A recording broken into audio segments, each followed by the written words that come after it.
हाय दोस्तों, ये मेरी लाइफ का पहला ब्लॉग है। इसमें मैं आपको अपनी लाइफ शेयर करूँगी, अपनी लाइफ के डेली लाइफ के बारे में आपको बताऊँगी। एक्चुअली मेरे माइंड में ब्लॉग बनाने का आइडिया सिर्फ इसलिए आया क्योंकि कभी कभी हम बहुत निराश हो जाते हैं ना, और हमें छोटी प्रॉब्लम भी बहुत बड़ी दिखती है। ऐसा लगता है कि बस अब तो लाइफ ख़त्म हो गया, अब इसके आगे लाइफ है ही नहीं। तो मैं इस ब्लॉग के माध्यम से अपनी खुशियाँ, अपने दुख, अपने दर्द, अपने इमोशन सब कुछ शेयर करूँगी। और आप सब तो हमें थोड़ा सा हेल्प कर देना कि हम कहाँ गलत जा रहे हैं या कहाँ पे हमसे गलती हो गई। हम इतनी छोटी प्रॉब्लम को बड़ा क्यों समझ रहे हैं।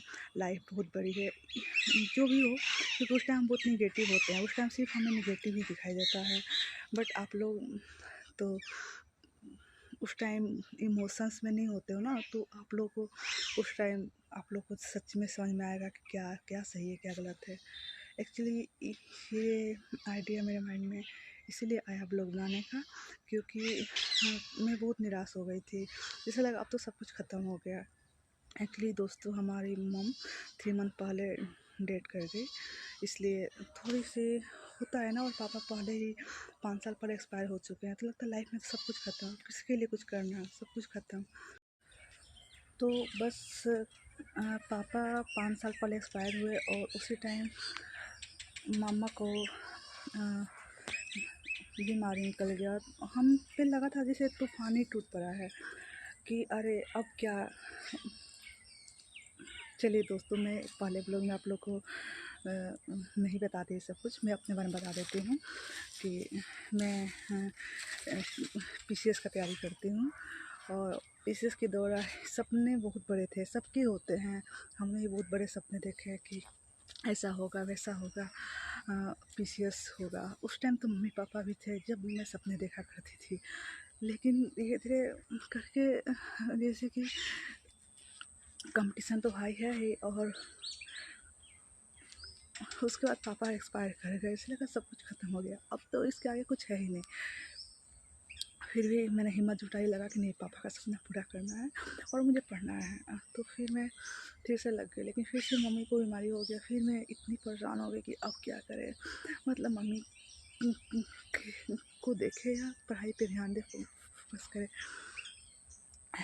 लेकिन अब फ़िलहाल 3 महीने पहले मम्मी भी एक्सपायर कर गई। उससे लगा अब तो ज़िंदगी थम सी गई, इसके आगे कुछ भी नहीं है। लेकिन फिर भी मैंने हिम्मत जुटाया और कहा कि नहीं, हमें मम्मी पापा दोनों का सपना पूरा करना है, खुश रहना है। जो मम्मी को, क्योंकि हमें खुश देख के हमारे मम्मी पापा को लगा कि चलो ठीक है, हमारे बच्चे सही हैं, खुश है। क्योंकि मम्मी कहा भी करती थी कि तुम्हारी जॉब नहीं हुई है, लेकिन क्या हुआ,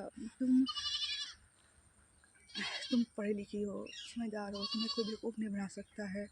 हम बहुत रोते थे कि मम्मी मुझे छोड़ के चले जाओगी, तो बोलती थी कोई बात नहीं, तुम पढ़ी लिखी हो ना, तुम समझदार हो ना, तुम्हें कोई बेवकूफ़ नहीं बना सकता है।